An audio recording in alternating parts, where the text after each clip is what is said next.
Okay, Ashley, who do we have here today with us? Well, hello to Jacob Roundtree. You are a postdoc fellow at the Agora Institute at Johns Hopkins University. Research fellow now, I think, is the new title. And we originally met through a collaboration with this group called 5 Minutes or Less. We did sort of an artists collaboration where artists were sharing their different works, and you shared some of your own poetry. You're also a musician. And we're here to talk about the different books that you've written around enlightened democracy, and also the different work that you're doing within civil discourse and the university infrastructure, and I think also how that university infrastructure can evolve to get more involved within communities. So that's what we've talked about in the past, but I'd love for you to share a little bit about what you're doing today with Johns Hopkins, and we'll go from there. Yeah, so presently I'm at Johns Hopkins, the Agora Institute, as you mentioned. And the Agora Institute is a center devoted to the revitalization of civic discourse in America. I mean, we're currently suffering from this great crisis of polarization. The country is divided into these factions, and we have lost the ability to discourse with each other about our shared problems and figure out ways of solving them collectively. And so the center has been focused on developing new strategies and implementing them to improve upon our current discursive situation. And it's titled after the Agora, which is in Athens, was where the people came together and decided their collective fate, right? And so I think it's harkens back to beginning of democracy and is an attempt to bring it up to date. And that speaks to the kind of work that I'm doing today, which is addressing the question of how do we update our political institutions so that they can tackle the kinds of problems we face today. And so that's the orienting vision of all my work. And there's a couple of things that I'm working on presently I'd love to talk about, and I'm very happy to be here. What's the most immediate thing that you're excited about daily that you're working on right now? So what I'm working on right now that I'm really excited about is what I call enlightened democratic constitutionalism. So a lot of my work previously had been using intellectual history to uncover what are the fundamental problems of our society, what are the sources of these problems. And now what I'm really focused on is thinking about how do we solve these problems. And so enlightened democratic constitutionalism is my attempt to provide a new vision for the constitutional order of America. And I think it's, we're at the 250th anniversary, so it's a good time to really be addressing these kinds of questions. No doubt. Well, I mean, we can go into so many different places, but what are you thinking there, Ash? Well, before we get into that, which I think is where we should go, but I'd like to go back to Jacob. You were just talking about you were on CNN as a kid, and you were selling water on the streets of New York. Can you tell us about what was going on there and just give us a background into yourself? Yeah, so that's when I was a kid. I was about, 12, 13? Probably 14, 15 years old. I was selling water in the street of New York, raising money for college, actually. A newspaper writer, a journalist who was out there covering some story, because I was selling water across the street from Brookdale Hospital, saw me and asked me what was I up to, and then the Daily News ran a story on me, and then that got me invited to participate on a show with Glenn Beck, and he invited, and so I had an interview with him, talked about not just selling water, but my overall concern about the economic structure of America, because at the time I was very interested in sort of how the economy worked, and I wanted to become a businessman at the time. And that eventually led me down the path of really studying economics. And eventually I became more interested in studying business people in the economy and how economic systems work, and less committed myself to being a businessman. And so that's sort of the early origin story. In fact, when I'd be out there, in addition to selling water, I always have a book with me, and I'd take little breaks and try to read some passages and think about some stuff while I was out there. But it was a good time. Well, it was good money, but tell us about that. First of all, do you remember the books you were reading at the time? And then tell us a little bit about some of those lessons out there. Obviously, you're out there hustling for yourself, and you're putting yourself out there. But maybe there were other things that you saw, you were observing, you were learning, gleaning from being out there that maybe have stayed with you, or Take us to that moment a little bit more deeply. Sure. So I certainly learned something about competition because there was another group of guys who eventually came out there, and they were also selling water, and there was about 4 of them. And they were much older than me. And so I was competing with them, and I'm weaving in and out of traffic, and sometimes I'd cut in front of them and steal a customer or something. They get a little upset about that. And so, it taught me a little bit about the art of competition. And I've always been a very competitive person. I mean, I'm from New York. I'm an American. So, I think competition is something that's in our blood. But it was healthy because, everybody was succeeding. But then the one unfortunate thing was they did the story on me, and then there was a CNN story. And so the following summer, and I was making a lot of money at the time, and I had mentioned how much money I was making. And so the following summer, everywhere you turn, there was people out there selling water. And I guess I kind of destroyed my own business. So you saturated, no pun market. intended. And so, business went down. I was selling, I'd make $150 a day, and it was down to $70, $60. But then what also happened was because of the stories got picked up, I ended up getting hired by Bear Stearns. Oh, wow. In fact, Bear Stearns wanted to hire me. Goldman Sachs wanted to hire me because I had mentioned that I was very interested in going into private equity. Oh. And so Goldman Sachs, Bear Stearns, and Citigroup were all trying to hire me, and I ended up getting a job as an intern at Bear Stearns. I think it was like 17 or something like that. So I was still selling water, but I had this internship. So crazy.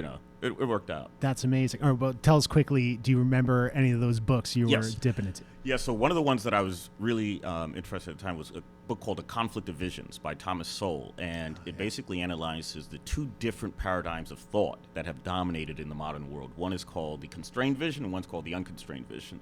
So the constrained vision recognizes that there's always trade-offs in the world, right?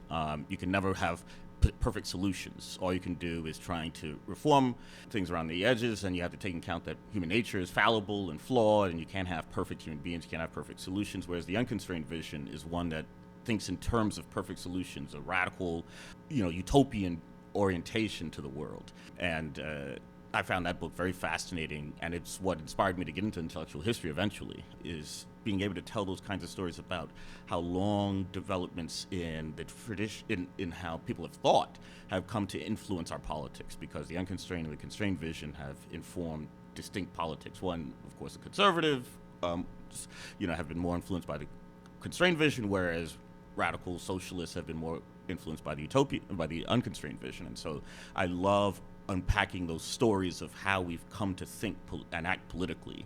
And oftentimes what's lost is both sides have something to contribute, but because of the polemical structure of the discourse, they tend to not learn from each other. And so I've always wanted to say, okay, let's synthesize these competing perspectives into a higher order understanding where we can really make some progress in thinking about our problems and solving them, as opposed to remaining within the rigid confines of a polemical war, right? Yeah. Ashley, are you thinking of a particular word that I overuse in hearing? Vast. Yeah, I have my own word. I mean, it's a word out there in the world, but I like this word vast. And it's basically about bringing 2 thoughts together simultaneously, all right? And it doesn't always mean that because you're capable of holding 2 ideas in your head at the same time that they have equal weight or equal validity. There are some times where the hard truth is firmly over here as opposed to over there. However, I think a huge issue with our inability to engage with each other in good faith, and a lot of this is, in America especially, is the entrenched binary of our political system, political parties, et cetera, and all this other stuff, right? But vast is you can hold 2 ideas in your head at the same time. And not only that, they're operating in some kind of confluence with each other, right? So again, the ratio may not be 50-50, but the ability to hold those 2 thoughts in your head at the same time is seemingly to me more crucial than ever. When engaging in any sort of debate, or even preemptively, meaning before I even enter into a debate, more than ever now, I'm just curious to what degree the individual on the other side of that debate is ready, willing, able, or all of the above to even entertain the other position. This is like a classic collegiate debate sort of thing where, here's the issue, here's your side, deal with it and support it, advocate for that side, even if you maybe personally do not agree. And, that gets sort of confined to the sort of college debate experience, or maybe after college, if you're doing that in some sort of exhibition capacity. But then when we enter out into the world, that dissipates, it dissolves, and we no longer do it. And there's a million reasons for that. And it sounds like you're quite the expert on that. But this is my thing, a vast sort of new human operating system that is just telling us we need to open ourselves up to the capacity. This is where the word comes in. We need to open ourselves up to the capacity to entertain somebody else's position. It doesn't mean they're right. It's just, are you operating in good faith where you're at least willing to entertain their thought in good faith? And most people struggle with this. You know what I'm saying? Yeah. All right, so thank you for that. All right, so go yes. and throwing it right back. No, I love that. And that's something that's really sparked my curiosity and has been a guiding idea for a lot of my own work, right? Because I remember when I first started in grad school, I got my PhD at Harvard, and I was studying intellectual history and political science there. In the first year or two, I was learning this tradition called deliberative democracy, and it's all about, this ideal vision of democracy is all about the exchange of ideas in order to achieve higher order understandings. Yeah. And then I was looking at the actual political world and look at political debates, and I said, one thing I never see is anyone ever concede a point. I've never seen someone say, you know what, actually, you're right? And I said, that's fascinating, actually, if you think about it. One, because we are all fallible, right? Yeah. And two, if you're not conceding a point, and then people who are engaged in that kind of discursive activity are never learning from each other. And so what kind of society are we where we're engaged in a collective enterprise together, but never are learning from each other? I think that's very pathological. And so this idea of vast, I think, really captures what it means to think and act democratically, is that you have to be open to the other. You have to be able to understand and internalize their perspective, even if it's not to agree with them, but to be able to embody that perspective, see why someone thinks that way. Yeah. And that's a huge other part of it, too, is to be empathetically oriented to others, you have to be able to see the reasons for their position, right? If you think that, your position is right, and anybody who disagrees with you, they're either stupid or ignorant or evil or something like that, and they couldn't possibly have good reasons for the positions, you're never going to have this kind of empathetic orientation.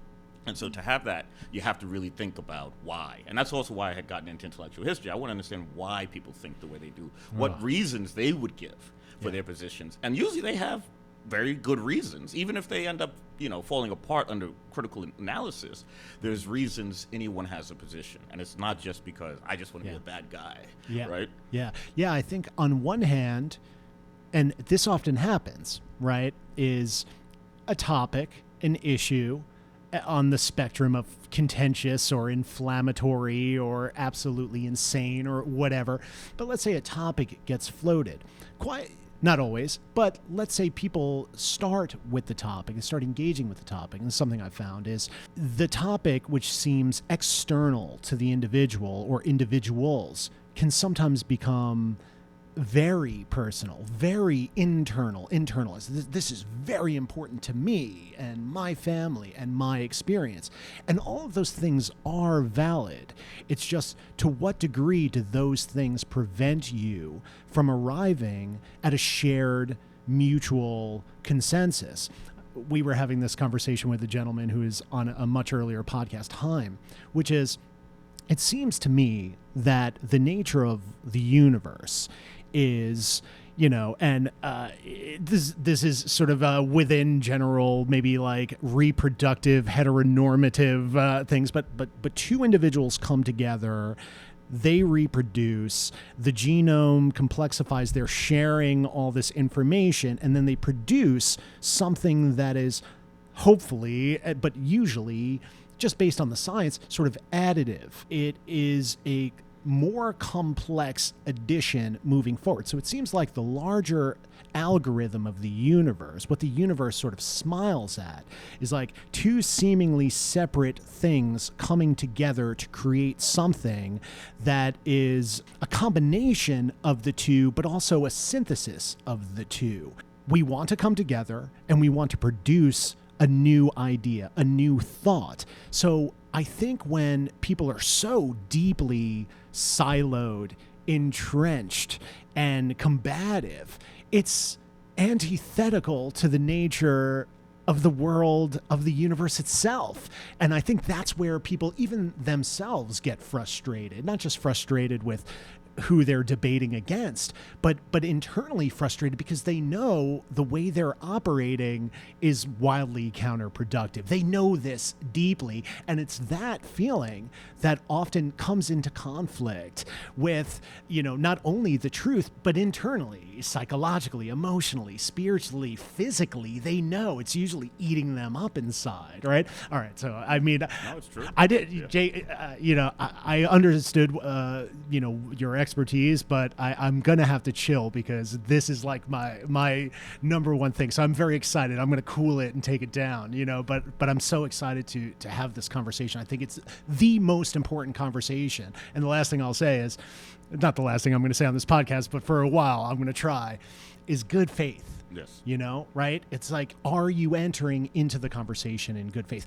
And I will say, this is my little addendum. If you're coming with hate, if you're so obviously coming with hate, you're coming with ignorance, and that's so obviously apparent, there isn't much room for conversation. You know what I'm saying? There's sometimes where you got to go, no, thank you. Sometimes you got to go, you know what? I'm good. You know what I mean? So I want to make space for that too, right? Are both parties coming together in good faith? And if so, let's arrive at that consensus. Well, so I have a question about when you knew that you were no longer going to be a businessman, that you needed to look into the fundamentals of how the economy is structured. Mm-hmm. And that was probably a key moment for you, or at least like a key sort of period in your life. I had sort of a similar period at Duke where I was like, oh, everyone's going to work on Wall Street. Those are the smartest people. I'm smart. That's probably what I should do. And I found in the economics classes at Duke, when I was asking questions like this, like, well, it seems like the system doesn't really work for everyone, those questions were shut down. And they were like, we don't really ask that question here.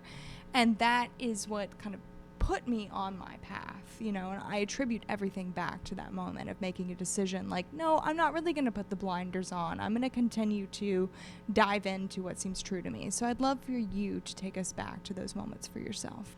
Yeah, to it actually came around in a roundabout way. I didn't go directly from econ to philosophy. In fact, what happened is I went from wanting to be a businessman and work in econ to politics. And I got involved in politics. And after about 1.5 years or 2 years in politics, I was heavily involved in the College Republicans in Maine. I was an activist of the year 1 year. I had like a newspaper I ran and a TV show, And over time, I was realizing I was like, I'm defending these positions I don't even agree with. And that was the thing, right? You had to defend the propaganda line, right? And so we'd have the debate show, and I would find myself, defending a particular position, and I'd walk away from it. It's like, what am I doing? I was like, I don't even think that, But you had to because that's your party. And over time, I got so frustrated with politics, and then at the same time I took one course on philosophy, and I read Hegel, and so I was turning away from politics. I read Hegel, then I started reading these anarchists. So part of what happened with Hegel is it was so complex and dense, and I was like, I can't make any sense of this. And I guess I spent the next 10 years trying to make sense of it. It's like, so there was a mystique to it. There's always a mystique to philosophy, and it's very engrossing for that reason. You feel like you're entering this whole new world, and it takes you a bit beyond the mundane reality of the everyday, and it has this very spiritual, transcendental character, and you're like, I'm in the heavens, and you start to feel like Plato. It's like, I'm not, I'm dealing with the forms. I don't live on this temporal plane. Yes. And so that part was very fascinating, and also just really trying to, and this is what Hegel and these guys do, is try to understand what about the fundamental structure of being causes these surface level dynamics, right? So like you're talking about in terms of, we have at one level the dynamics of discourse, and then you relate it back to the fundamental structure of the universe. And I think you're absolutely right that there is a deep connection there. And, there's a lot in what you had said I wanted to respond I know, maybe to. a little too much. Welcome to this podcast. And ongoing apologies.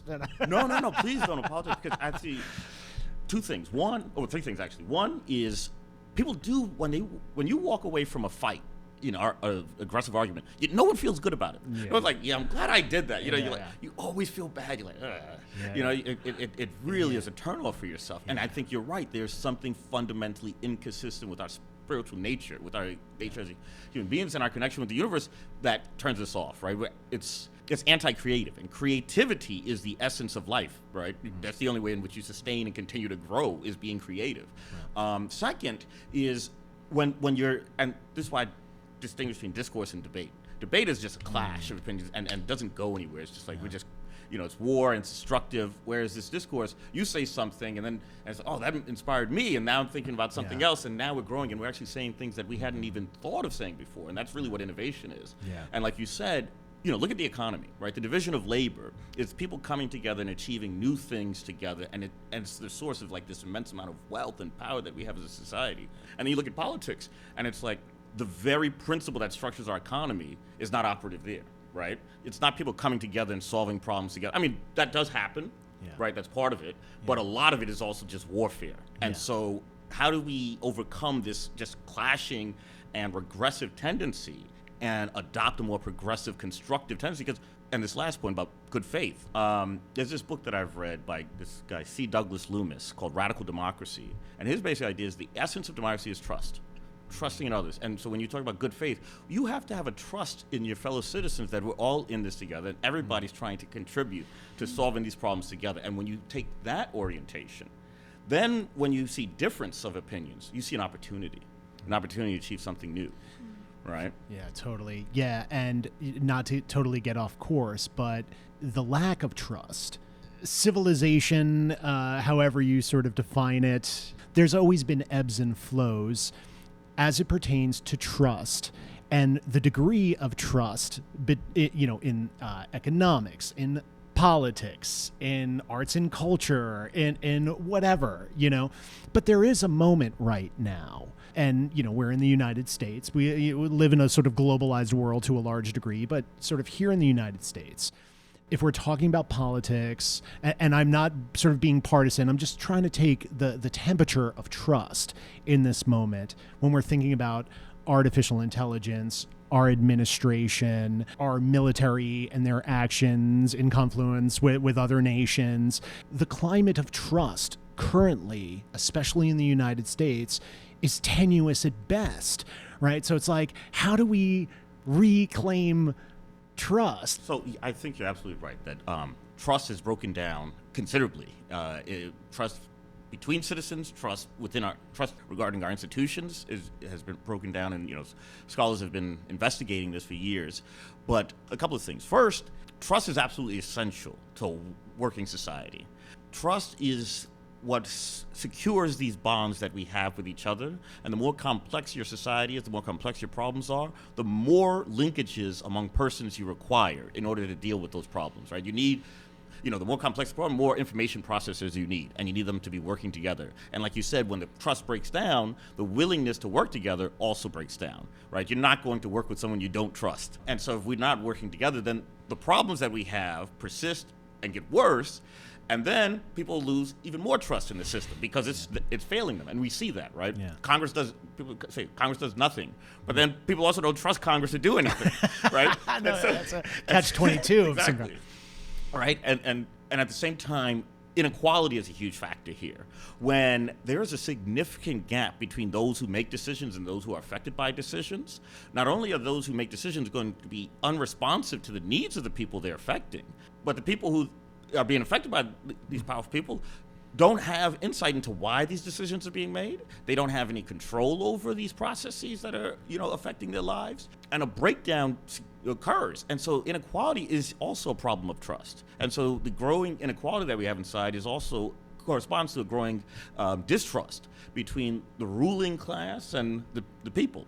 So historically, I think that the more you have a robust, let's say, middle class, or the better that social resources, social wealth is shared, and people share in it, the more trust you're going to have. Because people have a sense that their participation in the system is recognized, is valued, that they have a say, that things don't just happen to them, but they participate in the making of this world. And so in order to have us, and go back to the classic ancient times, one of the reasons why, the Athenians had such trust in their institutions is because they played a very direct role in determining their own fate. When you become much more of a passive citizen and less of an active citizen, this refers to a book title of one of my mentors, Richard Tuck, it's called Active and Passive Citizens. When you're a passive citizen, the world just happens to you. And not only does that undermine the ability for people to see value in this society and to see themselves as valued, but they also don't cultivate the capacities that come with being an active citizen. They don't learn about how to be a responsible, intelligent citizen because they're not cultivating those capacities, because they're not directly involved in political processes. And so we actually have to, and so right now, people look at our current situation and say, well, a lot of elites will say, well, we don't trust the citizens to make good decisions because, look, they've made a lot of bad decisions. So we actually need to rely more on elites. We need technocratic elites with highly specialized training to make decisions and to offload responsibilities onto them. But actually, the opposite is true, right? In this time, I think we need to find ways to empower citizens. And that is the only way in which you're going to get higher quality citizenship, right? And the same thing, you're also going to get high quality leaders, right? Because the leaders and the citizens have to be in a collaborative enterprise together. They can't be living in separate worlds and expect that, one, trust will develop between them, and two, that they will respectively learn from each other and collaboratively develop constructive solutions to the shared problems that we face, right? So you need leadership and you need citizens, and they both need to play an active role and in a collaborative fashion. And so, that doesn't quite get on the historical, but, at the analytic level, you can see how we've sort of drifted from a more democratic society into a very unequal one. And that is associated, I think, with the decline of trust and the declining performance and declining quality of leadership and citizenship. No doubt.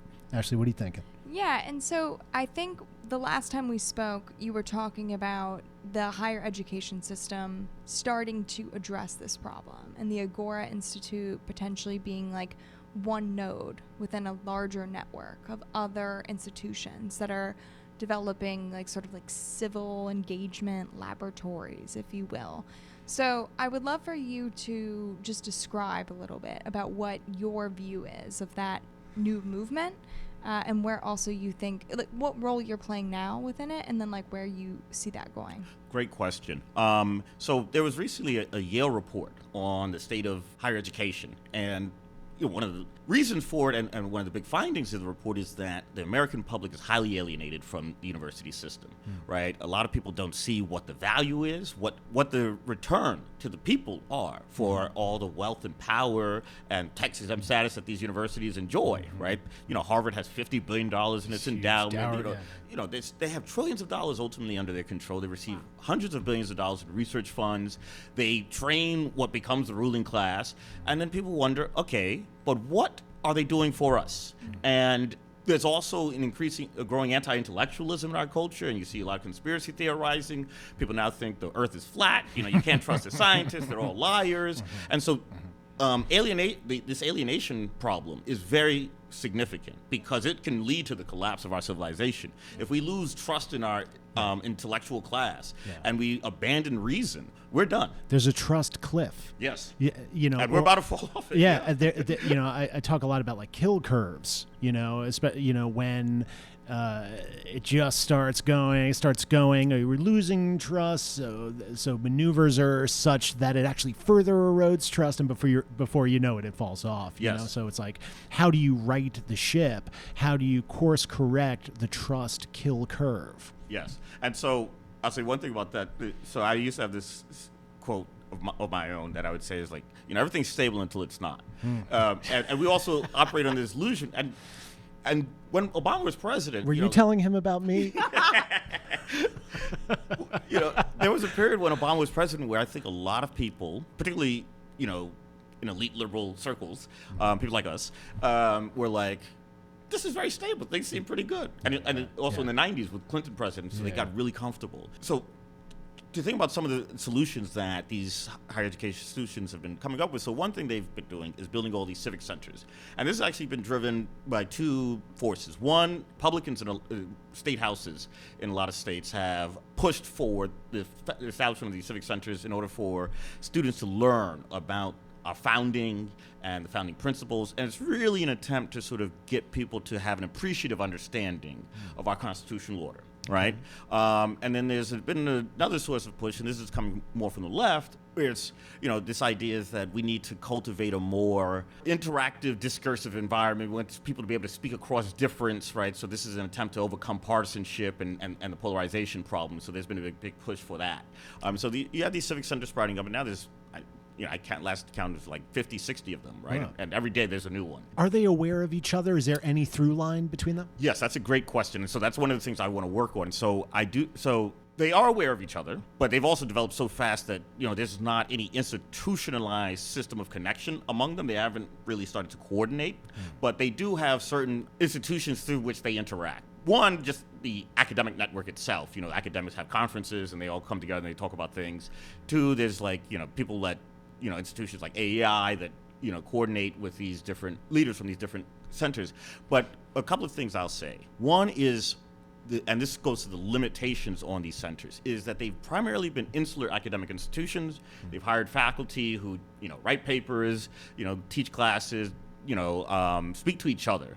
And so they want, to the extent that they want to revitalize the public sphere, they haven't really turned to the question and addressed the question of how do you get from the borders of the academy and really get out there and talk to the people, right? Writing more specialized academic papers and teaching more classes in the university is not going to really move the dial in terms of the public sphere. And it's not going to really give the public a sense of what the value added of the universities are. And so that's something that I've been thinking about, is like, how do we get the university to be much more involved in the public sphere and to have a vital role there? And what are your thoughts there? Let's take us further, because we actually early on, and it was taking us a minute to get our app fully loaded and functional, which it is, but we were talking to folks at Yale, and we were working with a consultant we kind of brought on temporarily, and the term she came up with was town and gown. Town-gown relations, yeah. And it seemed like it was like almost like too abstract. I'm not knocking universities. I have and potentially will, but it was sort of like, this is what we do within here, and what happens out there, perhaps that's not really our jurisdiction or responsibility, and if you're talking about Yale, you're talking about this prestigious institution that has its own endowment fund that's probably way up there. And then you're talking about towns like New Haven, Connecticut, which at times are really struggling financially, depending on where you are and what's going on, right? And they're brushing up against each other, and there's this massive dichotomy. Now, again, what is the responsibility of Yale to address that inequity? Is it their responsibility, or should they only cater to those who are, paying those tuitions and are grandfathered in and also going to go out and rule like the skulls they are? Right? No hate on Yale entirely, but as a Harvard guy, maybe that's your job. I don't know. But we were a little taken aback ourselves. And again, we were largely speaking through sort of one portal. We're not saying that's the ideology of the entire university. And there's cool examples of that in the art world. Titus, who has his art residency in New Haven, I think he's trying to sort of address that through the art world, sort of empowering young artists of color, especially through that residency program, right? That's just like one example, arts and culture example of somebody who's stepping out into the larger New Haven area to funnel resources there, but give us sort of some examples and thoughts on this notion of town and gown. Does that mean anything to you? Do you think about this? Yeah, so that's all of that is very fascinating. Now, the town gown idea is the traditional model that the universities have had about their relationship to the broader world outside of the academy. And it really ultimately means, look, we do our thing in the academy, and like it is an ideology, right? Most people in the academy have been habituated towards this idea that the academy is this rarefied place, and what we do there is separate from what happens in the rest of the world. And we should focus on speaking to ourselves. They may not say it that way, but that's really the praxis, right, when you think about it, right? And because there's no... If you think about the incentive structure, there's no reward for being a public intellectual, let's say, as an academic, or being, actively involved a citizen in your role as a professor. You're not going to get a career off that basis. You get a career by publishing academic papers for other academics. You're better off getting producing a paper that gets 150 citations by other academics than if you're working in building a town hall where 10,000 citizens participate in deciding their collective affairs, right? And so that's built into the incentive structure, that's built into the mindset of academics. It's all insular in a way that has been very productive, because now you got a lot of papers and books getting published, and the academy is very vibrant in terms of its specialized research, but it is not a good citizen of the world. Right, and the public has felt that and has turned away from it. And interestingly enough, the Yale report was looking at this growing alienation that the public has from the universities, and its conclusion was what we need to do is actually turn further away from being actively involved in the public sphere, because to the extent that the people from the academy have become involved, they've become involved as activists and made the university more controversial, right? So the whole wokeism movement, and now everybody's writing these diagnoses as to how the university is trying to corrupt our culture and impose these radical left-wing values on the public. And so the university is like, well, actually what we need to do then is be more neutral and less involved in order to not alienate the public. So I'll say one last thing on this town-gown relationship, and then we can talk about some of the positive ideas. So typically what that means is the university does its own thing. The town is here, and then once in a while we'll put on an event, maybe we'll hire some restaurants to have some food and drinks for our students to share in, or we'll have a democracy day. But now I'm calling out my own center. All right. So they'll put on an event, once a year, and invite some people from the public to come in, and voila, that's town-gown relations, right? So it's not this active, systematic interaction where they're actually doing things together and helping the people solve their problems. So that gets me to the thing that I really want to focus on and work on over the next coming years, and it's called the Civic Discourse Network. So I see all these civic centers, and I said, well, why don't we set up an institution that can coordinate and harness the resources of these centers, because they have a lot of money now, actually. Agora raised $155 million from the Stavros Niarchos Foundation. So, these civic centers have gotten huge grants. So they have a lot of financial resources and a lot of power, but they're not capable within the existing framework of fulfilling their mandates, right? Fulfilling their vision of helping revitalize the public sphere. You set up this center and this institution, the Civic Discourse Network, and you set it the task of doing two things. One is establishing a new media system, an alternative media system, because the current media system is highly oriented to making profits, not educating the public, not providing, not preserving culture. Especially with the rise of AI, the threat to culture, to the arts, to news is growing considerably, right? And we've seen this even with the development of social media and this algorithmic corruption of our public sphere. The universities have an obligation and have the capacity to play a significant role in correcting for that tendency and establish an alternative public sphere that is very citizen-oriented and harnesses the full resources of the universities. But one of the things I'm thinking about in terms of doing that is don't do it from the universities themselves. Set up this independent institution that offloads the responsibility on something, because the universities are never going to change, right? They're specialized at producing academic research and teaching within the universities. But if they want to step outside of that boundary, you need to establish a separate entity that focuses on doing that. Yeah. And then the second thing that I think the Civic Discourse Network can do is help citizens address their political problems. So, for example, you see these rise of these data centers, right? Yeah. And the town. There's been instances where members of the town were like, we don't want this data center, and they might win the town council vote, in this instance, and then OpenAI or somebody will sue the city council and then win. This is an instance in which the universities can tap in and help the members of a town, let's say, develop a legal strategy, develop a political strategy, right? Figure out how to combat power and invest in those processes, rather than being sort of taking the lead and say, okay, this is what political ideals we value, and this is the solutions we want, and having the university be an activist entity, it can play the role via the Civic Discourse Network of amplifying and empowering citizen groups. Yeah. Yeah. No, I mean, just a quick thought is, you said it earlier, conspiracy as it relates to trust. And I was just thinking, if the president or dean of your university has been mired in very conspiratorial catastrophes and is kind of pushed to step down due to their sort of dangerous liaisons, is that person in charge of a big prestigious university going to step up and really appeal to the citizenry when they're hobnobbing or worse with the most destructive, extractive, Machiavellian individuals on earth? You know what I'm saying? So we're constantly struggling with this. I don't want to just sort of beat up Harvard, but just recently you have big time administrators for various reasons, whether it's free speech or you shouldn't have gone to that island or you shouldn't have been on that plane or all of the above, who step into administrative positions of power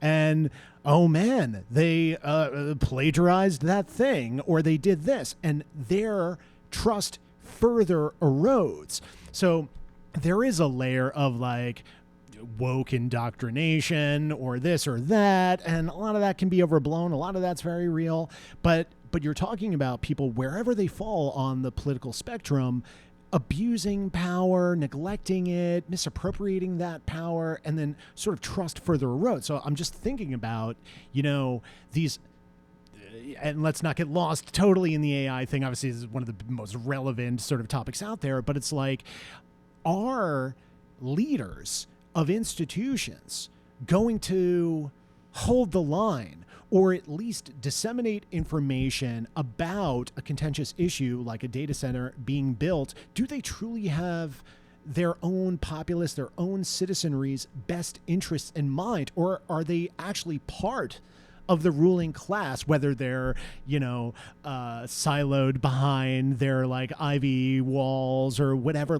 Can we trust them to make those decisions? As erudite and intellectual as they are they actually of the same sort of ick, if you will? You know what I mean? And can they be trusted? So we've seen that. I'm sorry, also, we beat up Yale. I'm going to beat up Harvard. We've seen, can we trust these people who are behind the wheel of our most prestigious academic institutions? Can we? I don't know. You're trying to get me in trouble.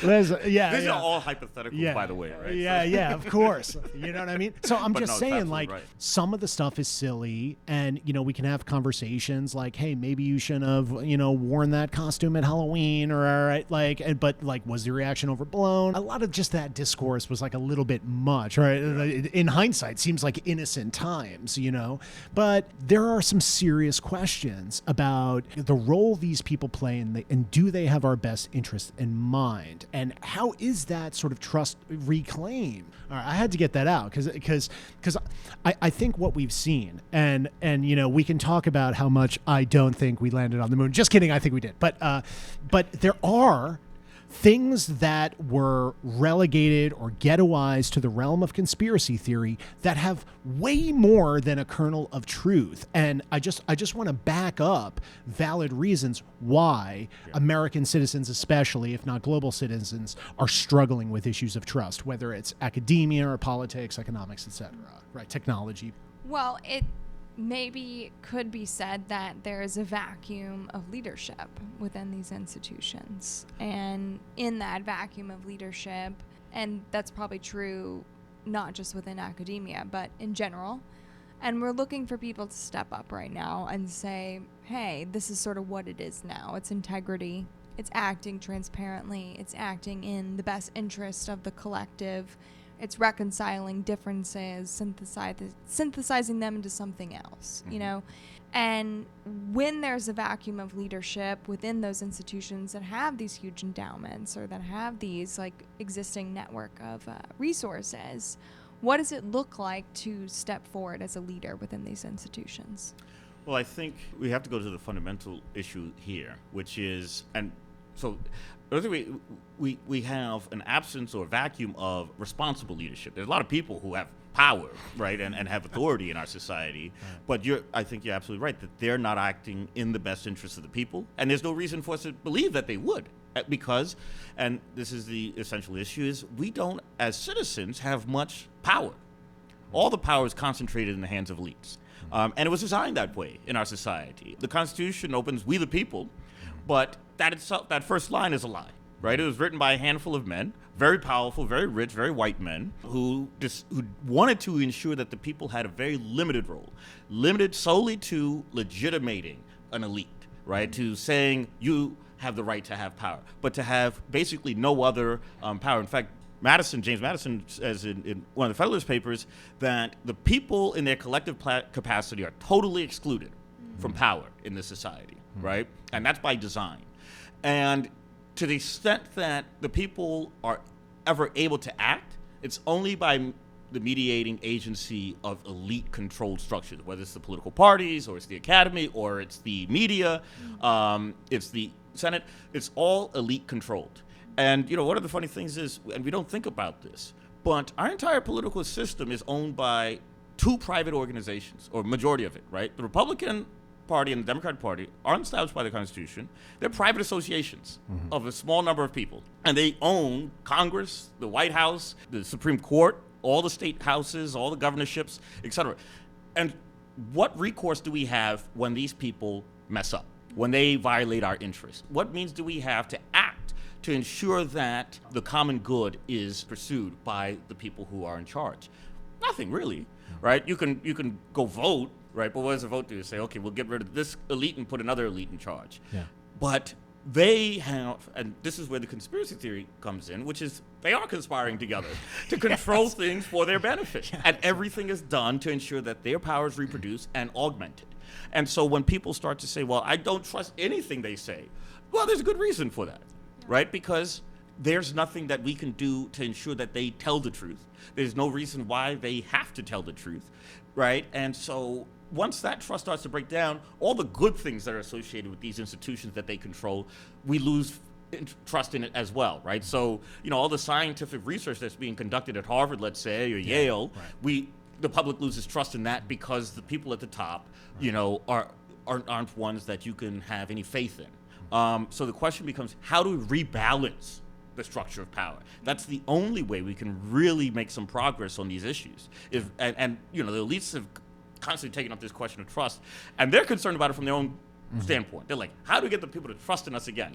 So they don't want to share power more equitably. They're like, their answer is like, how do we produce some new propaganda to get the people to buy into what we're doing? Yeah. And it's like, that's not going to solve any problem. Might buy us 5 more years or something, right, of stability, but it's not a long-term solution. Right. Not necessarily interested in operating in a way that truly engenders organic trust, but can we just shift the vibe a little to keep doing exactly what we're doing or worse, but buy ourselves 5 more years of trust? Yeah. I have one little Kurt-ism I had years ago I just want to throw out there, which was, people be like, Kurt, you have a problem with authority. And I would say, I don't. I have a problem with people who abuse authority, and where I'm able to make that distinction. And I think that those sort of broad conflations sort of permeate so much of society and are sort of tethered to a lot of these sort of toxic binaries. Jacob, did we touch on some of the positive things? I know we've been beating them up a little. You mentioned I want to kind of get to some of the positives there. Did we touch on those a little, or do you want to just take a minute there to say, obviously some great writing, some great research, and a lot of positive things, but I can spend all day equally speaking to just my own sort of academic experience where I'm like, oh man, I loved these professors and I loved this element of the culture and this was fantastic. And then go right over here and being like, that felt like a prison, physically, intellectually. This was one of the most Kafkian, Orwellian, blah, blah, blah, So again, the vast ideology is like, yes. And by the way, that's partly what this forum here is, right? And we've sort of said this with some of our other guests, right? It's like if our media landscape is giving you less than 5 minutes and deliberately putting you on with somebody who is there to not just debate you, but destroy you, right? Or whatever. Do we have time even to hold space for the pros and the cons of whatever we're discussing? A couple of positive things, first of all, is our society is full of a lot of brilliant people and full of a lot of good people. And so there's, for me, a deep contrast between how vibrant our culture is, how much capacity we have inherent in our society versus how it's being directed and organized and controlled. And I think that's the deep contradiction at work. Now, I think that, to go back to an earlier question about leadership, I think the future leadership, right, the future leaders of this country are going to be those who master the art of empowering the people, not dominating the people, not manipulating the people. And that old mode of leadership is breaking down, and everyone's lost interest in it. And I think a lot of the leaders have also realized that this is a dead end. And you see they're building bunkers around now. And a lot of people have become anti-humanists, you see in the tech world, right? They have no interest in preserving humanity because they don't see humanity as interested in their own in preservation of their leadership power. Now, as far as these centers are concerned, I think they've started on the right track. But at present, no, I don't think the academy is capable of being this agency of leadership that actually empowers the people. And so that's why I'm working on this book, and it's called Crisis and Redemption: The Theory of American Democracy. And the third part of the book, I first look at what are some of these sources of the problems that we're facing in terms of political polarization, the climate crisis, the rise of AI, the rise of authoritarianism, all these kinds of fundamental issues. And my basic thought is the framework that we have as a society is what's the problem, right? And that's what it means to be radical, is to go to the root causes of things. A lot of people have thought, the mainstream discourse is we got to return to our fundamentals and just, that's the problem with our system, is that we've deviated a little bit too much from our fundamental structure. We established this Constitution 250 years ago. We have barely updated it, but the world has radically transformed. And so its capacity to facilitate the solution to the problems that arise in this new complex world is highly limited. First of all. Second of all, it's rife with contradictions. This contradiction between popular sovereignty as the normative principle, as the foundation of the distribution of power, and how power is actually distributed institutionally, right?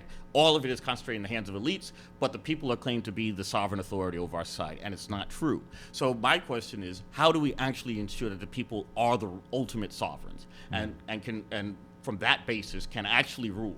And it's a very difficult question, and there's a lot of reasons why people have been skeptical about democracy historically. And so what I'm trying to work on is answering these questions by having looked at all the critiques of democracy historically and about why it fails, and say, okay, what institutional structures will be robust to the kinds of pathologies that tend to be associated with democracy and the empowering of the public. Yeah, I love that. I just want to very briefly, actually, I'm going to throw it to you, just speak to America's constitutional contradictions of all men created equal and not immediately getting rid of slavery with, certainly how Native Americans are treated. Where there's the sort of positive caveat is, appealing to the better angels of our nature and obviously trying to attempt to rectify or solve or eliminate things that are sort of destructive. But I just wanted to speak to the contradiction at the beginning of our Constitution there. Ashley, what are you thinking? Yeah, a couple things. On President's Day this year, we went down to, what's the name of that George Washington Museum? Francis Tavern? Yes, run by a Frenchman who hosted this famous dinner after the Revolutionary War was over and Washington was about to figure out what his sort of next move was. And he gave this beautiful dinner. Francis Green or something? Francis Tavern. Yeah, Francis. He was a Frenchman. But anyway, go ahead, Ashley. Yeah, so it's down in Wall Street, and at that speech, which you can read online, but what I was taken by reading that speech again was the forewarning by Washington of a party system and the two-party system, and saying exactly what you just described, which is the system we live in now, which is you will end up in a totalitarian state, and it doesn't really matter which side is in power because it'll be an utmost concentration of power. So within the founding even of this democratic institution that we live in today, we are also not even living up to the ideals that were laid out there. And so it seems to me that there's an opportunity to say, we're in a whole different world now. We're in a whole different context. But we do still have these principles. Yes, there were these contradictions that occurred, but that doesn't mean that we couldn't reimagine those principles in the modern time without the contradictions. So could this role of the Civic Discourse Network, could this Civic Discourse Network play that role? Yes. Is helping to, I think, research, but also practically implement. And that's sort of like what our focus here is at Radical Systems. And, Radical Systems, as you described, was exactly the reason of putting that word in the title. Like, we do have to get back to the root of things, but we also have to reimagine what that can look like in the modern days. So could this network play that role? Could they do kind of radical experiments within different towns of what it looks like? Do we need representative democracy? Could it be something else? Could we have more like direct democracy? Yeah, I would love for you to talk about maybe some experiments that you think this network could run, or how you could see that coming to fruition. Yes, absolutely. In fact, you basically said what I would want to say about the Civic Discourse Network is that it can be the place where we reimagine, I love that phrase, reimagine our democracy, reimagine our politics. And we have to. And we have to stop limiting ourselves to this very, very narrow questions about, well, should we vote for Gavin Newsom, or should we vote for, what was the late? AOC or, whatever politician, as if, all these great problems that we have will be solved if we vote for the right person. These questions are too big for our current political structure. And at the same time, we have to realize this is our society. It's whatever we do, whatever structure of our institutions we have, are ultimately what we decide. And if we don't choose to change them, if we don't reimagine them, then they will persist in the current form. Mm-hmm. And so what the Civic Discourse Network hopes to do is to provide the space in which we do that reimagining together.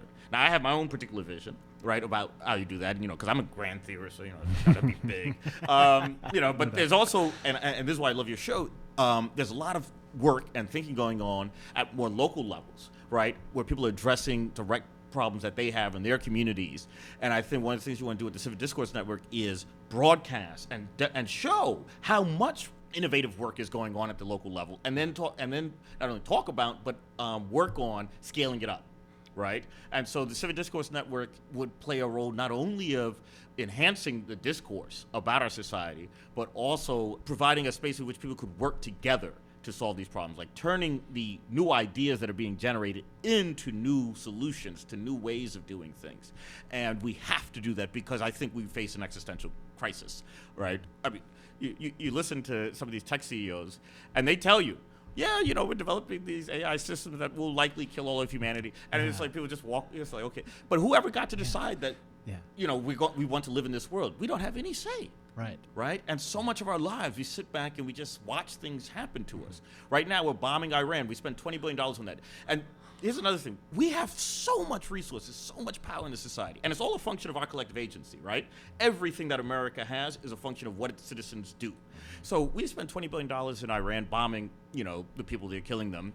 And we're not even winning the war. No.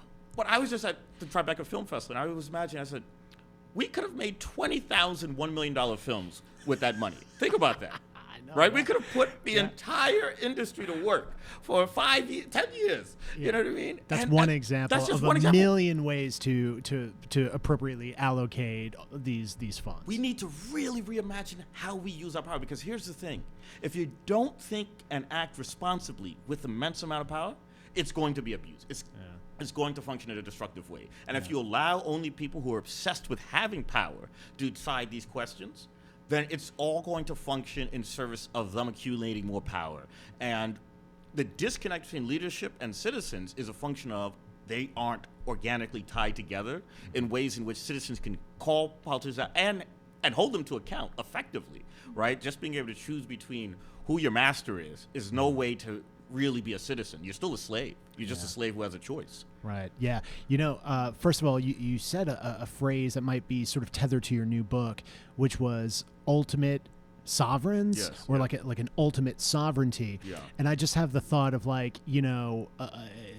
within, for years, but really within the 21st century, we've had like citizens. But I was like, there's citizens, and then there's like the ultimate sovereign citizen. And I saw it like in my head, like your average citizen, whatever that is, which is a very abstract and kind of like a false idea, right? Because everybody's different. But I thought like the ultimate sovereign is like the Super Saiyan, to use a dorky like Dragon Ball Z thing. It's like you're a regular citizen going about your life, but then like you could transform into this ultimate sovereign like Super Saiyan citizen. You know, it's like, and that's kind of like what we're trying to do too. Is like my mom is visiting, Judy. She's coming up from Florida, and she's visiting, and she said to Ashley, she goes, you guys cover a lot of ground, not just in terms of topical discourse, but literally like moving around the city. We're going over here, we're going up here. And she's had a chance to see just different areas of New York City. She's over here in Brooklyn, she's over there, she's in the West Village, she's uptown, she's downtown, we're on Long Island, we're going upstate, we're all over the place. And you kind of like see the city through her eyes. But one thing I noticed, and it was sort of reified with what you were saying, which is passive citizenry is not exclusive to one tax bracket, right? Like if I'm, hanging out in the West Village, there's a lot of people probably making a lot of money who have zero interest in politics, perhaps. I'm not throwing everybody on their bus, but, keeping my eyes open for a while, who are also like, I make my money, I spend the money, I live my life, brunch is good, dinner's great, boyfriend or girlfriend sexy, my apartment's cool, whatever. And trust me, Ashley and I have meetings with these people who are working and they go, oh, nice, but aren't you here to just make money and live a bacchanal? Isn't that what New York is? Passive, you know what I'm saying? Very active, very capable in their own life, in like a microcosm for what we were discussing with universities, like highly capable. And a lot of them were perhaps conditioned to behave that way because that's how big time universities behave themselves. Passive. But then also in areas in other parts of the city that are dealing with different economic realities, meaning more like sort of low income realities, also passive, feeling disillusioned, disenfranchised. So I just want to make the point, like what drives me sort of nuts is the passivity is not exclusive to any sort of demo, whether it's sort of race or class or some sort of combination of these things. It's a more pervasive phenomenon that seems to be a metastasizing phenomenon. You know what I mean? So I just want to say, like, it affects everybody. And this larger platform and sort of our app as well is trying to engage, like deliberately, actively engage, and hopefully in a way that's creative and fun, or at least sort of entertaining, to say, you can get involved. You don't have to just like show up. And by the way, not everybody does show up every 2 or 4 years or whatever it happens to be, but you can show up every day. And by the way, I like going out to a nice lunch or dinner. That's cool.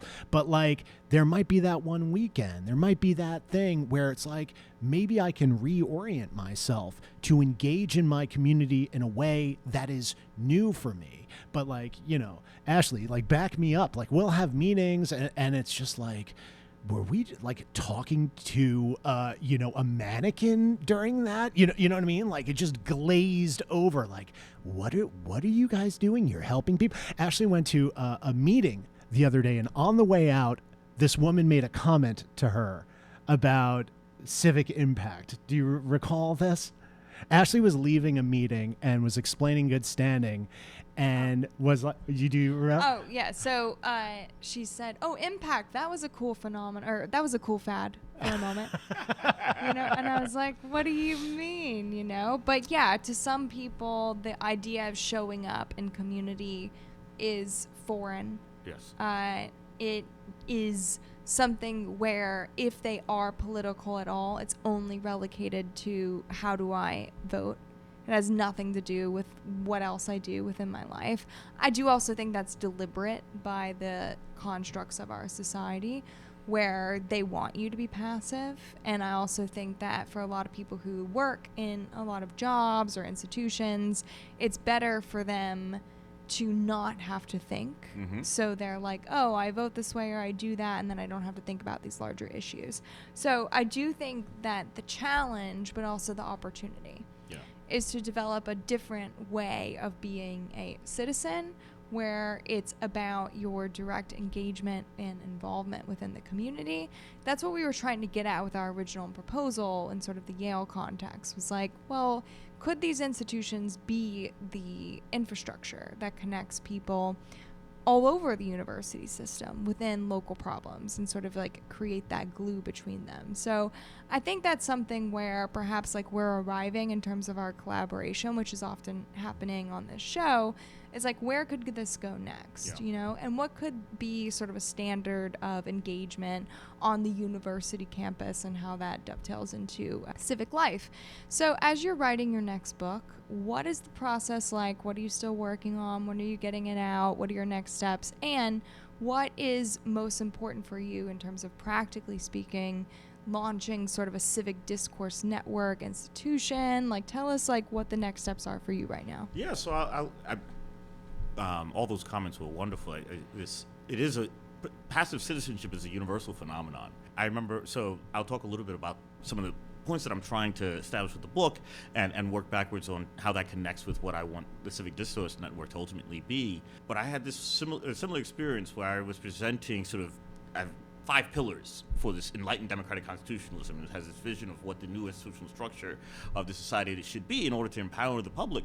And I presented to a colleague, and he's like, "Wow, that's really cool." He's like, "You're actually like trying to figure out solutions to problems, and you seem like you care about these things, as opposed to just trying to get a good job." Yeah. And I was like, and we all have had these shocking moments when you realize like, this thing that you're so passionate about, like, the society and citizenship and like trying to build a better world, and people are just like, "Wow, that's so strange. I would never have thought that that's anything that anybody does." Yeah. I'm just trying to get a good job and go out for dinner. Yeah. Right. And even that paradigm is under threat. There's a lot of, I'm sorry to cut you off, I'm going to throw it right back to you, Jacob, but I have a lot of friends they got the job at that tech company, they got the job at the big thing, and they got laid off. Yep. And they were at the top of like their corporate mountain. And now the mountain isn't even like a thing anymore. And, their severance runs out in November. And they are like, well, if I climbed the ladder, I did everything I was told, and I was still told to pack my bags. What's next? So I'm not saying there aren't going to be jobs. We're in the middle of New York City. Different people concentrate in urban environments, and they need goods and resources. So there's some base level of transactions. Even the people whose paradigm has long been, I get the job, I do the job, are now like, I don't have a job, I can't find a job, and what the hell do I do? Absolutely. And the thing is, for people to be involved and to want to be active citizens, there have to be a reason for it. And I think that there's increasingly felt reasons for being an active citizen. Because what democracy ultimately means is it's the moment when we self-consciously seize control of our fate. Right? And to the extent that you thought your fate was set for you and was going to be fine and everything was going to work itself out, you probably didn't feel the need to be an active citizen.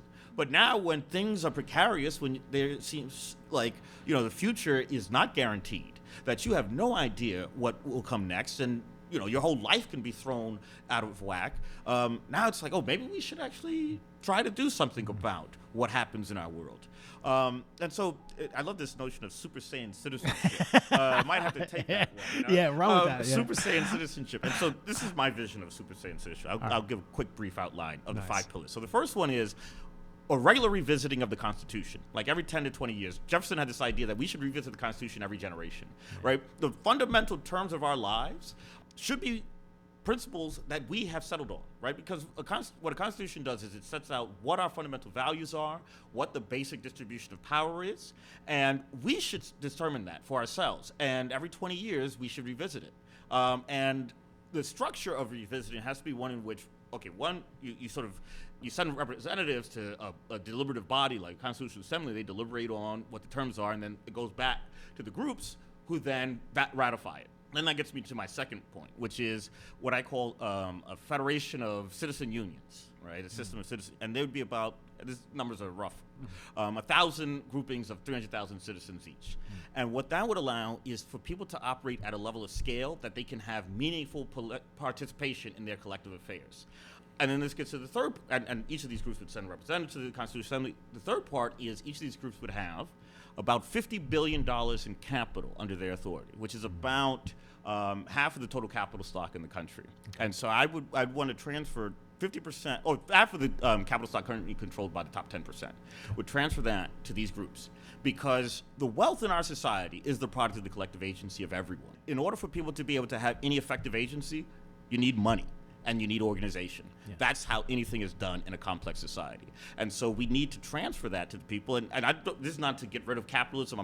There's a socialist element to it, of course, but central planning failed, right? Central planning failed because it was not as an efficient mechanism organizing and allocating resources, and it also led to a totalitarian system of domination. And it didn't empower the people, right? Because it was the government that owned all the means of production. This actually puts control of the means of production in the hands of citizens at a level of scale that they can actually exercise real control. And to the extent that these AI predictions are true, that tens of millions of people are going to be thrown out of work, we have to restructure our political economy in such a way that is responsive to that future reality. And if we can live in a world in which people can largely live lives of leisure, how are we going to structure our control over our political economy so that people can actually take most advantage of that new economic reality? And then the next two, so one is a system of people's courts, because I think that, as you're talking about, with some of these the Epstein class, we need a system where we can regularly hold powerful people accountable. We don't have that. They control the legal system. We need to be able to bring powerful people to account for their abuses in a systematic way. And in the book, I talk about how these things look in detail. And so that's the fifth one that we could talk about, is system of public cultural trust. And this also taps into the Civic Discourse Network idea, which is we need a system for preserving our culture, right? You have right now people talking about, we're just going to use AI to generate all art and media, and we're going to steal, the likeness of these artists, and, we're harnessing all this collective intelligence via AI and then selling it back to the people for a profit. And the people don't get the profit off of that. So we need to preserve our culture. We need to make possible and to give real power to the creative class of our society. And that's what the public cultural trust would do. So that's sort of the 5 pillars of this new vision. And working backwards, it's like, let's start having conversations in which we're all talking about how would we restructure our society in fundamental ways, right, in order to deliver on the promise of the ideal of popular sovereignty, of people's power, of creative power, so we can live in a world that we want to live in, not in a world that is imposed upon us by people who don't have our interest at heart. Hell yeah. Actually, I want to just speak quickly to Bernie. He's not the only one.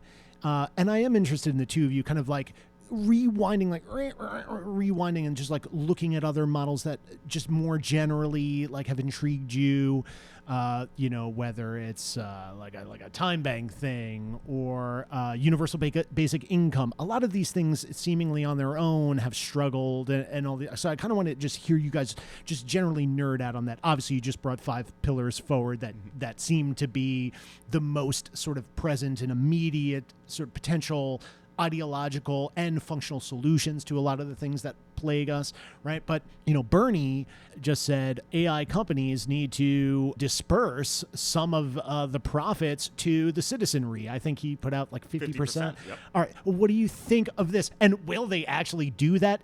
Will that require legislation? Take me to just that thing from Bernie. Yeah. And then a slight, maybe just touch generally on economic models that work or don't work. All right, starting with the Bernie AI thing. First, when I saw the Bernie thing, I was like, damn, I really need to finish this book because eventually I'm going to be scooped, right? Because I feel like people are really starting to think that we need to do something different. Pressure's on. And the pressure's on. And I think Bernie is right. And the reason he gives is the reason I give, which is the wealth that these AI companies are making, the money that they're making, is a function of their ability to monetize the collective intelligence of our society, right? That's what AI is. It's basically the monetization of our collective intelligence. Yeah. Now, so I think he's right in terms of that basic thesis, but then who is assigned ownership of that 50% share? The government. And so there's been this long-standing myth that we are the government. I don't know about you, but I don't feel like I am the government, right? Yeah, So, and the scary thing is Bernie still thinks like he's the government, Yes. bro. It's like yeah. you're How'd that go for him last time, right? right, Bernie. Bernie, you're not even the government, Bernie. All right. I mean, respect, Bernie, but forget about going back to 2016 and how he got pushed around by his own political party, by the Washington Post, which looks like an even more innocent Bezos time who didn't like what Bernie was talking about there. And as he started, I was reading everything back in the lead up to the 2016 election. People were like, hey, look at this momentum. And then once he actually started getting it, everybody conspired against him. It wasn't just his own sort of political party, right? So I would love Bernie, who's doing all this sort of great work, and yes, to some degree, his sort of younger disciples, and he has spoken about them in exactly that way. I'm old, they're young, they're carrying the torch, etc. But I do think especially the Democrats, need to really reevaluate to what degree not only are they coming forward with proper solutions that speak to the working class in a legitimate way, but they need to be more vocal about opposition from their own party, opposition from whether, the Epstein class, the corporate thing where they overlap, the deep state and all that stuff. I would love to see more transparency about the realities, more discourse just from them about the opposition that they face from all vectors and points. And I don't see that happening. And I do think the citizenry generally is like, we would like to hear more about that. They are doing that because the pressure's on for them, but not enough. All right. So go, take it, James. So there's absolutely that. And it relies a fundamental failure of all elites and all people who have tried to propose solutions to think in terms of what would actually empower people. And it ends up being, you say, okay, we're going to empower people, and then you end up empowering government. Right? Or you say libertarians are like, well, actually, all this expansion of governmental power was an abuse of the people's freedom, and so we need to re-empower the people. And how do we re-empower people? By empowering capitalism. Right? And so it's always, everybody steps in and says, we're going to empower the people, and they just empower some other system that controls the people. And so that's what this system that I'm proposing really tries to do. Now, something like universal basic income, it seems like it is an instrument for empowering people, but income is not power in our society, right? You can buy stuff, but you can't determine how the world looks, right? You can't exercise agency over the world-making process. Only capital allows you to do that, right? We're a capitalist society. Capital and organization is a means by which you really control the conditions of life and how they're produced. And so income, that might, I might be a little bit better off, but of course there's all sorts of issues in terms of the inflation that might be spewed, and then that it is, right? But the universal basic income would not provide the people with the means of exercising collective authority over their shared conditions of life. So that's what the institutional proposals I'm putting forward do. And again, universal basic income would just allow you to be, each individual would be a little bit more effective of a participant in the existing system, but would not give them any agency over the system. And it's kind of charity. And we got to get out of the charity model. I'm talking about democratization, putting the people back in charge, not, give them a little bit of charity. And so, because what it is a buy-off. It's like, look. It's like an appeasement. Yeah. Well, this system is about to completely throw everything out of whack, and your conditions of life are going to be seriously threatened. Here's a payoff for you, to get you to buy you back in. And here's the worst part about it. You establish a universal basic income. Come 5 years from now, what if the capitalist class decides, we don't want to pay them out anymore? That's what happened with social democracy, right? In the 60s, 70s, 80s, you had this rise of social democracy around the world, and it led to much greater degrees of equality, political, economic equality. But then there was a reaction against it, and we went right back to an old model. Now inequality is at the highest rate it's ever been before. So with this kind of system I'm proposing, now you would have a situation in which you would have all these citizen unions that can come and fight with corporations with equal power, right? So each of these groups have about $50 billion or $35 billion, actually, to be accurate, $35 billion in capital, and they can lobby political governments at the same level that a General Motors can, right? They can come to the table and actually be able to compete with them. And also they can have the means of setting up their conditions of life as they see fit, because they have what every group that is able to determine the conditions of life of our society have, which is capital and organization. And so far, I don't think anybody has really proposed that. It all ultimately is in the name of the people, give us elites more power. Yeah. And actually, real fast, I just like when we talk about capital, this AI company just closed another round, 63 billion over here and 100 billion more over here. Like, that's insane capital fundraising, and Ashley and I took part in like a little community day in the Red Hook houses. And there's this woman who's upset about people in her community don't pick up after their dogs. And she has like a little organization that got a grant that's like maybe a couple $1,000s, right? And she wants more grant money to tackle awareness and maybe like mobilizing people to clean up their dog poop, right? So this is a woman who looking for grants, and that's over here, and making a small difference, but a difference in her community, and valid, right? And I appreciate what this woman's doing. But when we're talking about capital right now, how do you contend with the money that's being thrown around? We spoke with Ashley today, and apparently some of these people have thrown money, the big private equity firms, conglomerate, they're throwing billions and billions of dollars. And they might be kind of just starting to come to collect to a degree where they're saying like, hey, are we ever going to see a return? We keep throwing money. Ashley, take this because you're sort of more on this. But I wanted to throw those numbers out there. We've never seen more capital thrown around than we are seeing right now with these AI companies in terms of empowering corporations. Yep. You mentioned throwing money at the military-industrial complex and our skirmishes, to put it lightly, overseas. But these AI companies, the money is so beyond comprehension. What I love when I see that is, somebody will propose like, oh, we need a little bit more money for like, child daycare. And it was like, we have no money in this country. We have no money. And then next you see, it's like, all right, this company just raised $500 billion for, for build some data centers. So we seem to always have money when it's for, capitalists or when it's for wars. And I'm not saying that, we should get rid of capitalism, but we have this system that produces immense amounts of wealth. Why don't we take some responsible control over how it allocates that wealth to ensure that the things that we actually value are taken care of? And I don't think that, some guy being able to buy his 5th yacht is of the highest priority. And I don't think it takes priority over taking care of children, making sure people are able to sort of, produce art and enjoy culture. And there's also the unintended consequences or the downstream effects of some of these technologies developing, like children are losing their ability to read. They're losing their ability to communicate with each other. Yeah. And that's just happening to us. Again, passive citizenship.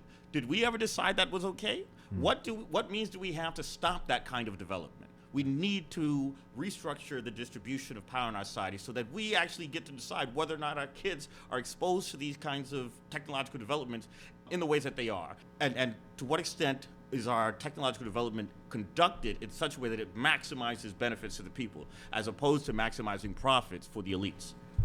Rock and roll.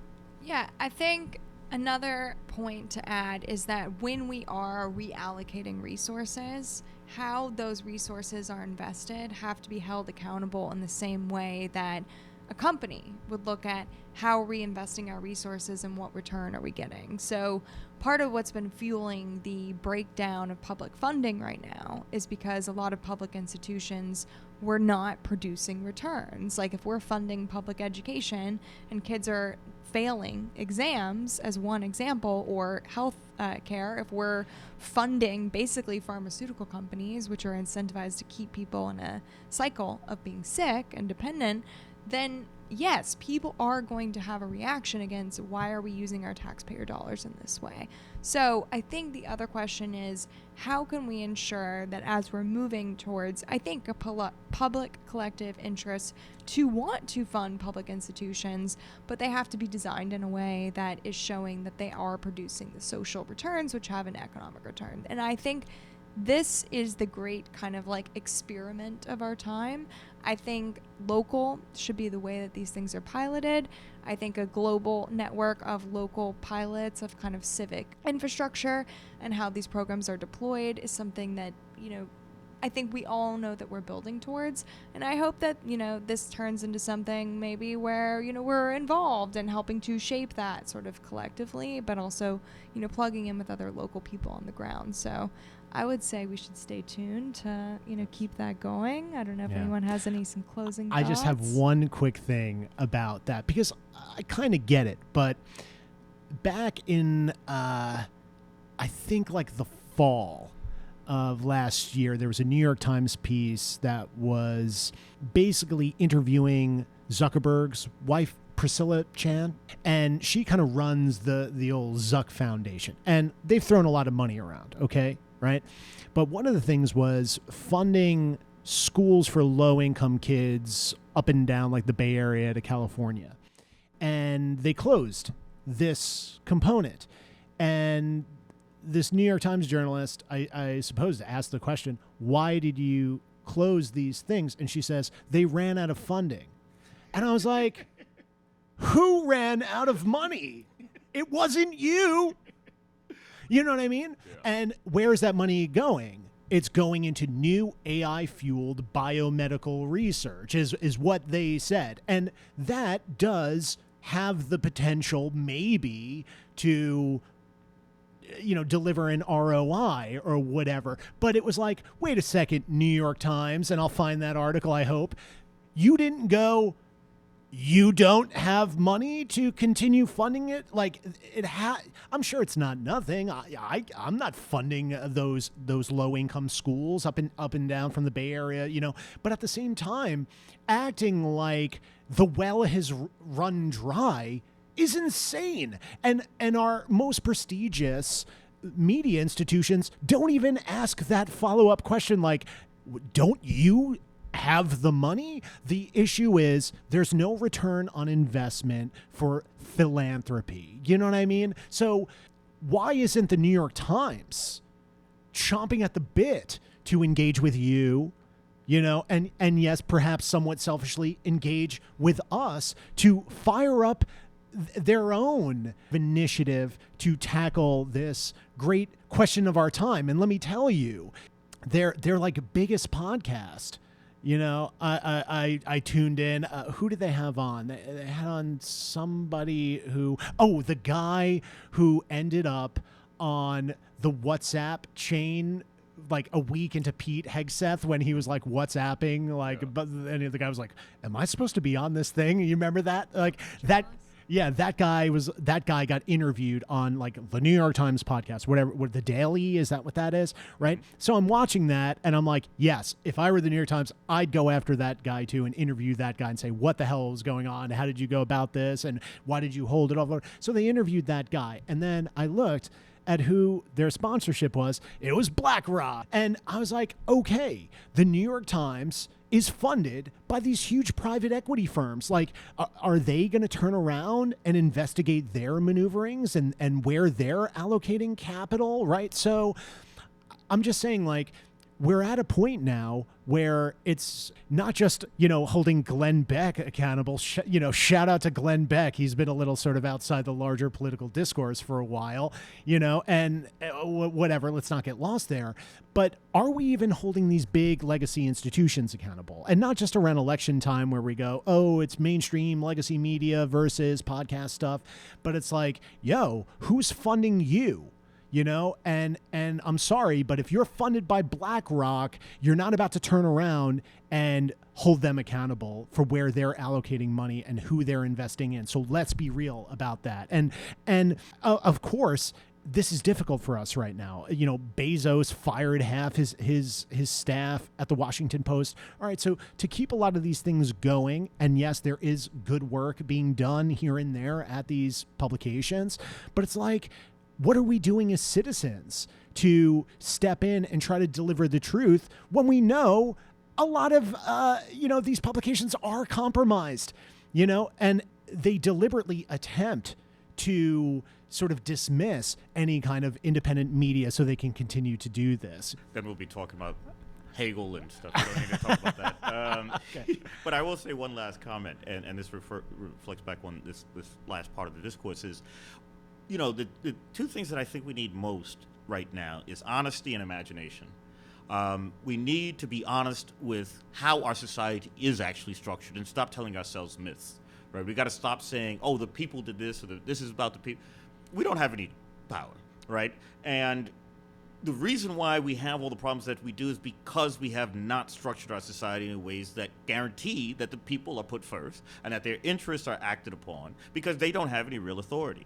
And so that has to be something we have to be honest with ourselves about. And the dishonesty that we see, throughout our society is a function of the fact that those who get to make all the decisions, right, are unresponsive to the people and don't have to be responsive to the people. But they all at the same time, they legitimate themselves before the people. And so everything that they say, is intended for themselves to look like they are representatives of the people, when in fact they are largely representatives of their own interest. Right? And so that dishonesty that pervades our culture shouldn't cause us to say, well, we should just abandon all hope. We should abandon sight. No, we have to restore hope and faith in ourselves, because only through our own agency can we correct for these problems. That's why the title of the book is Crisis and Redemption. Right? We are in crisis, but there is redemption possible because there is immense amount of power contained in our society. And that power is inherent in our very system of social cooperation within the bodies and the minds of our people. And so if we just seize control over our structures of decision making and actually start making decisions for ourselves, by ourselves, then we can actually have a world that we want to live in. And that requires imagination. Us thinking outside of the existing framework that causes us to continually reproduce a system of power that is against our interests, and to think in terms of a system that puts the people first. And so that's, I think, the driving vision for me today, and I think it seems to also be part of what your whole group is about, and what the various guests that you've had on are all about, is honesty and imagination. And if we have that, then we can actually make some real progress, and we don't have to despair. Right? Things can be different, and we must make them different. Dope. Ash? Very nice. Ash? I'm good. Yeah, thank you You so good, much, Jacob? Thank you so much. Thank you. Thank you, everybody. Thank you, Bye-bye. Jacob. Cheers.